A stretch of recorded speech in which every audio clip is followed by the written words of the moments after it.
Good morning, everybody. Yeah,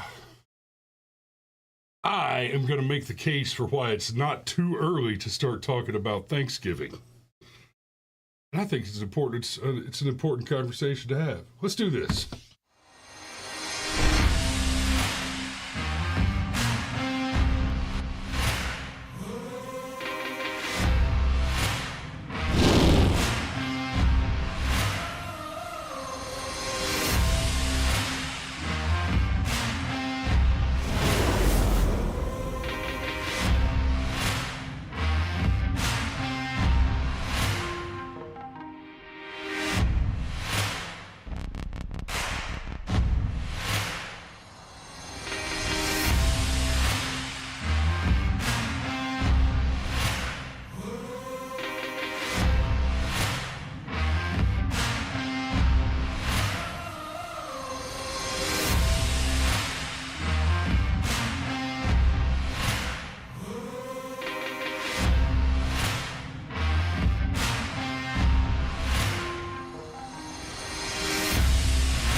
I got a good laugh out of Snoochie Boochie's. Cameron, that's rock solid. Let's go ahead and throw one of those up there early. So good morning. 'Tis the season for Thanksgiving. Okay? And here's what I wanted to talk about. There's a couple things that kind of got me thinking about this. The first of which was an article about Burger King. And we'll get to that in a minute, but we just had Halloween last week. It's November. And of course, as soon as all the buckets were full of candy, we started seeing the memes on Facebook and X, wherever you get your memes from, people cracking jokes about how it's time to put up the Christmas tree. And okay, whatever. Do what you do if that's what you want to do, but guys, take a minute. Slow down. There is, in fact, a whole other holiday that comes first. And I would actually argue a more important holiday. Thanksgiving. All right, and there's a few things that we're going to celebrate during Thanksgiving.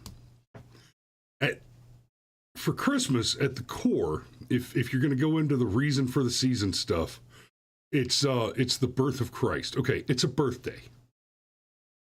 All you're celebrating is that he showed up. There's a whole bunch of other shit he did, and that is the kind of stuff for which you ought to be thankful.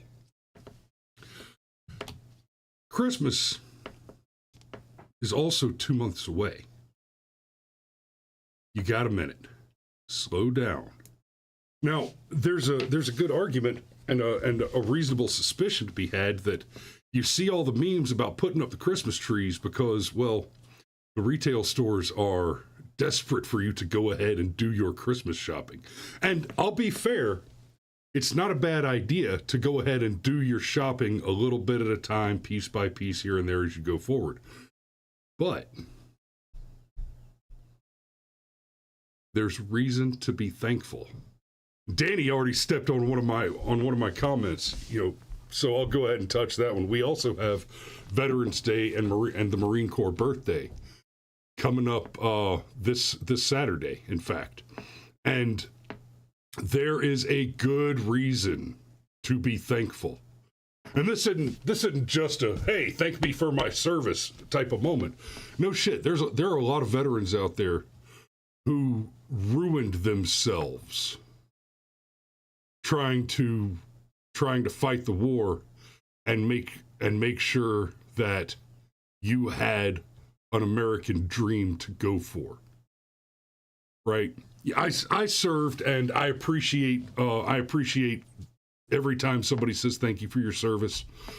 But and hey, I am not nearly the physical monstrosity that I was before going through a war and some of the stuff that's involved with that. But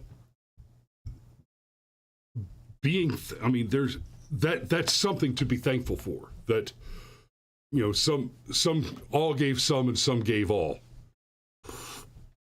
That's worth saying thank you. Thank you for your service, right? And to those of you watching who are vets as well, like Danny, like Sergeant Major, thank you for your service, gentlemen. We appreciate it. Now, this year has been a weird year. There's been a lot of crazy stuff going on, and the vast majority of it can be, this is a politics show, and so that, there's definitely going to be some of that this morning. There's been a lot of crazy shit that happened this year, is still happening right now, and it can all be laid directly at the feet of the Barack Biden administration.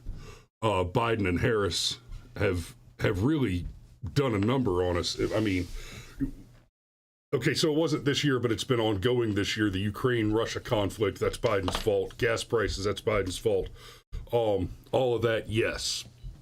The situation in the Middle East, the situation in Israel and Palestine, that is directly on Biden's shoulders.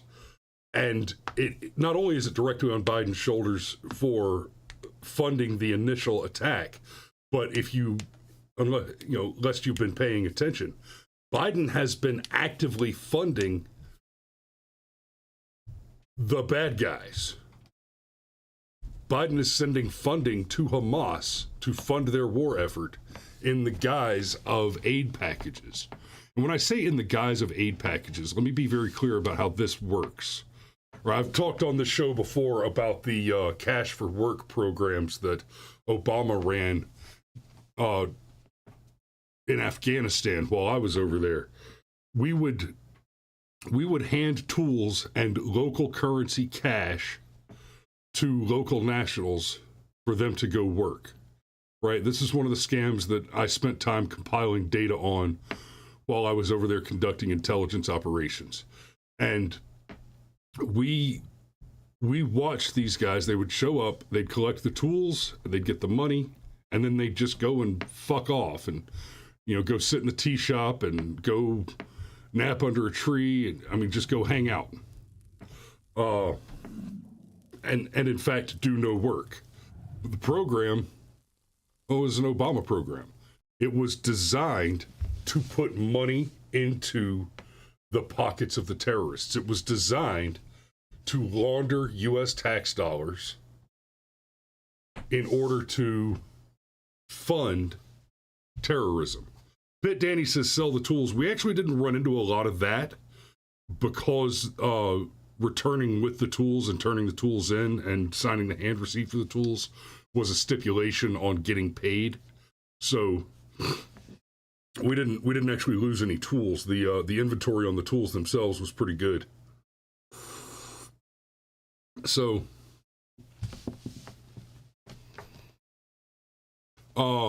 Unverified Bear says Thanksgiving is one of few truly romantic American things to foreigners. So, like a Christmas for your nation. It's beautiful. You know what?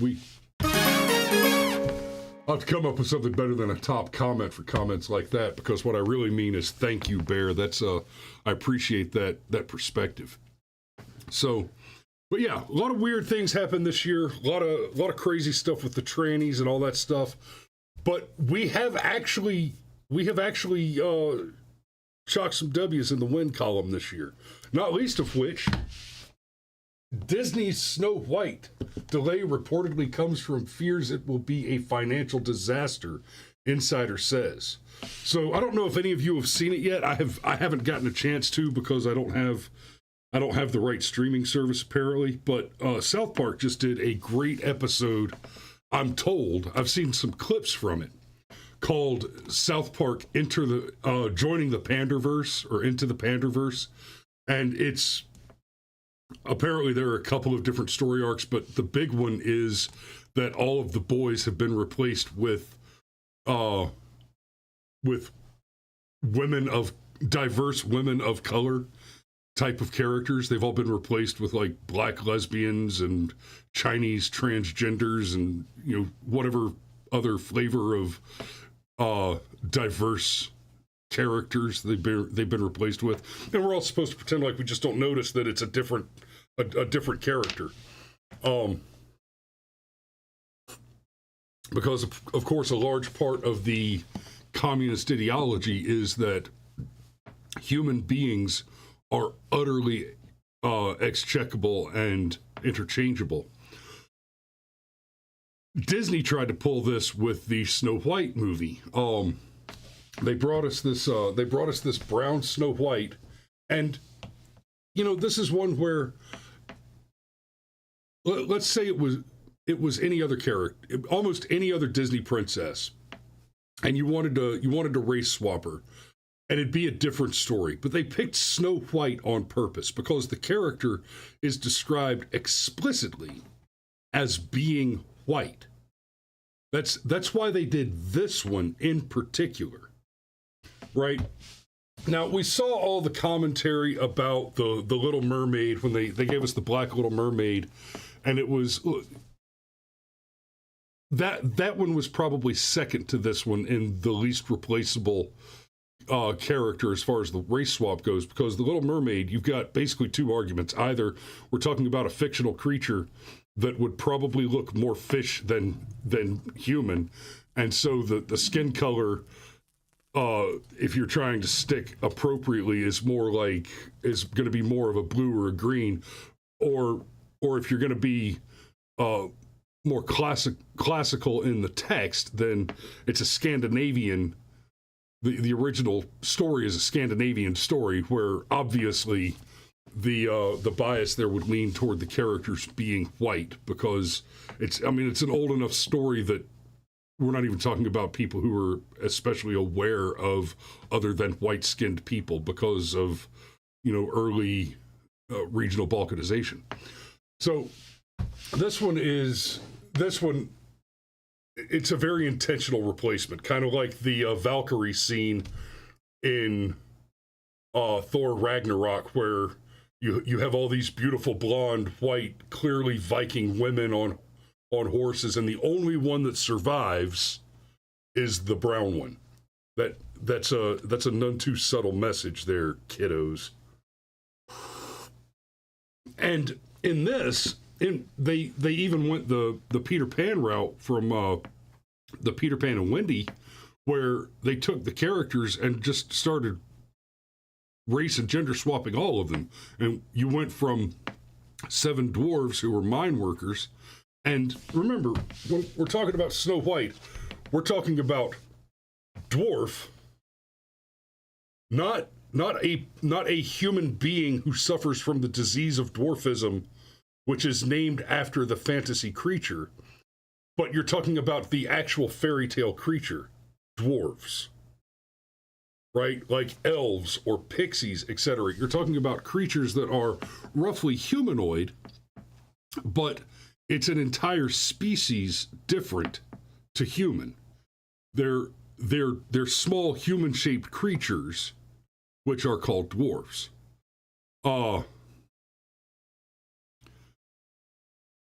And so Disney went out of their way to replace the dwarves with non-dwarf humans of diverse makeup, and so some of them are black, some of them are Chinese, some of them are tall, some of them are gay. Only one of them was short, and I don't think any of them were white. And they have been roundly ridiculed for that maneuver, all on their own. But then, of course, you've got this chick. What's her name? Rachel Zegler. I forget the chick's name. Rachel Zegler. And it got even worse as she started doing interviews and talking about how the morals and the mores in the original Snow White cartoon were outdated, and this movie's going to be about how the princess doesn't need no prince, and she's going to tell the story about how the princess can rule and doesn't need no man and all that stuff. And it's been roundly ridiculed. Well, the Daily Wire is actually making their own version of Snow White, which is supposed to be very close to the original. And they've got Brett Cooper, who's one of their commentators, playing Snow White. And she's a good-looking girl, and she fits the bill as far as physical description and everything. And I'll be, let me go back to this picture real quick. I'll be fair. With a little bit of makeup or just a little time out of the sun, I don't see any reason that this girl here, that Rachel Zegler, couldn't have actually played Snow White. But she made it a point to go out and just shit all over everything that the story was originally supposed to be. They're making it a point to replace not your childhood.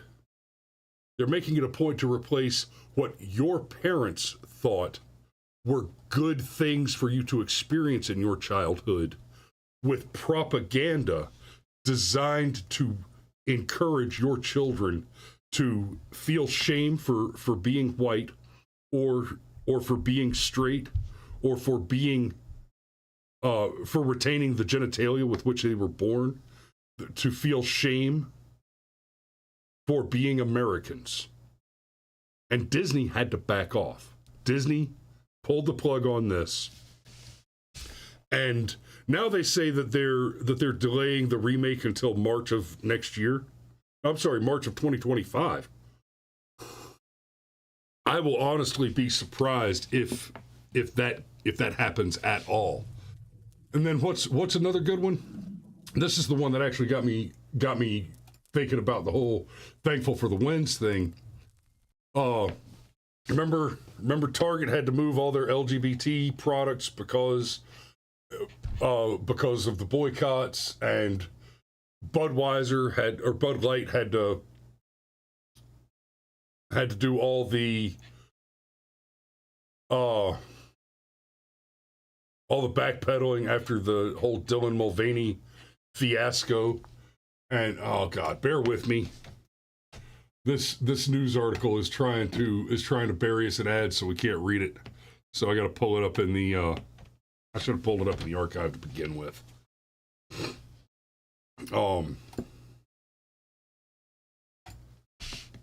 Yeah, y'all learn to make use of archive.today, archive.io. Burger King won't offer more U.S. plant-based options in the near term. Chain is focusing on core offerings like flame-grilled burgers. So this is another thing that they've been pushing on us.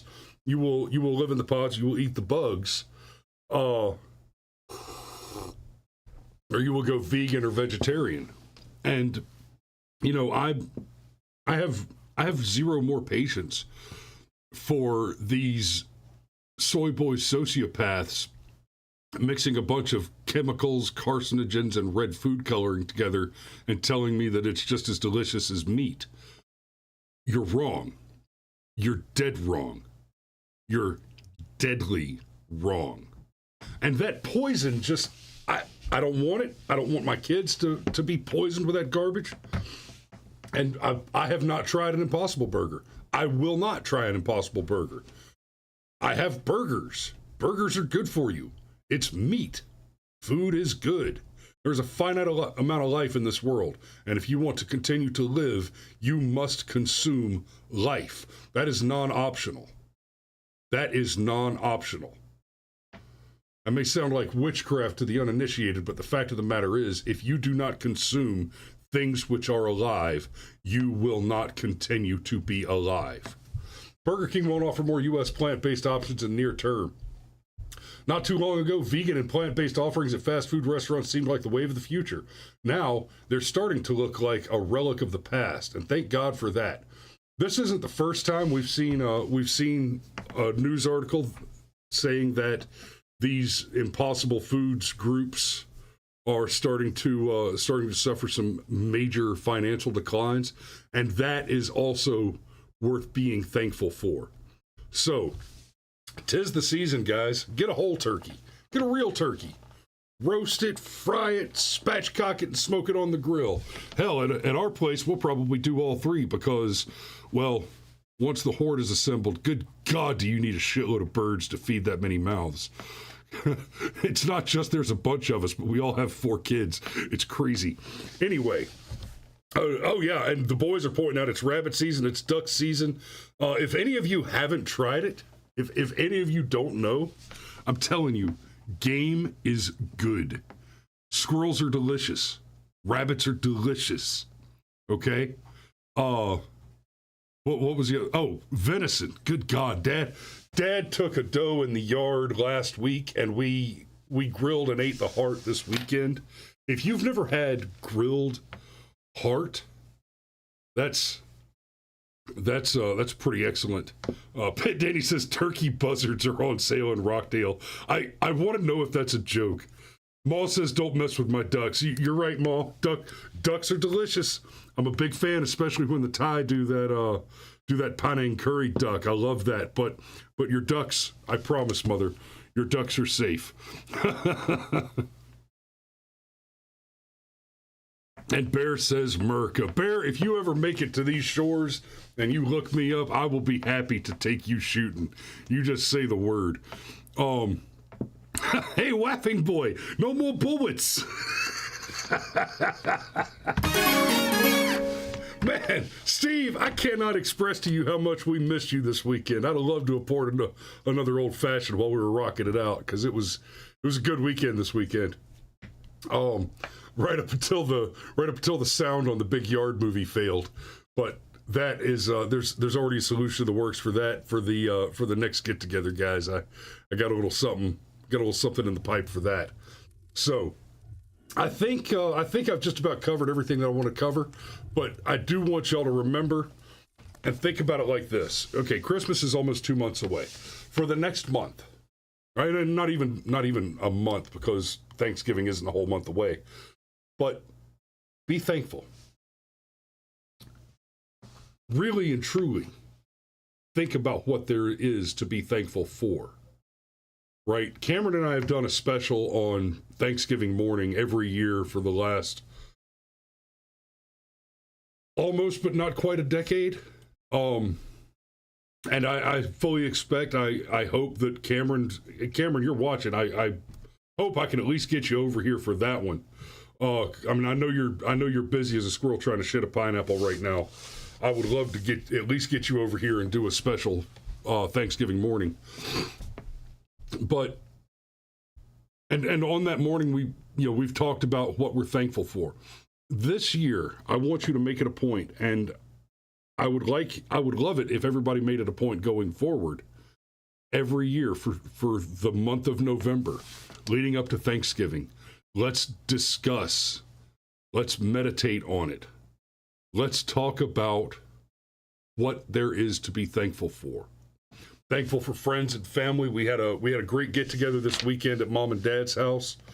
And it was wonderful to have the kids all running around, and I mean running out on that big open farm and riding the golf carts and having fun and playing with the ducks and the chickens and the guinea fowl. As loud and obnoxious as the guinea fowl are, having a couple of drinks, telling jokes, telling stories, and just visiting and being around people that we love and care about, and it was awesome. Right. Thankful for that. I'm thankful to see that we're putting up some wins this year. The Donald looks like, basically the only way he loses the next election is the Democrats steal it from him again.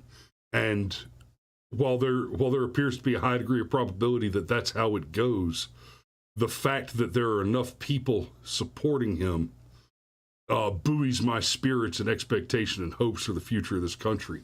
Seeing things like Bud Light taking an absolute bath over pissing on their customers, Burger King giving up on the Impossible Burger and all the vegan garbage and all this alternative crap, a step away from the pods and the bugs, and seeing, there's still a lot wrong, but more and more, we're seeing football coaches fire football players for kneeling during the anthem, and that's awesome.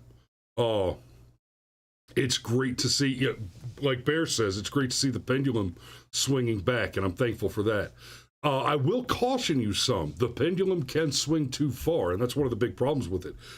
When the pendulum swings back, it can swing too far. And if it swings too far, then the other side happens similarly. It gains momentum, and that can be disastrous. So we have to watch it carefully and kind of pick our moment to step in and catch it. Block the son of a bitch. So, but be thankful. Tell us what you're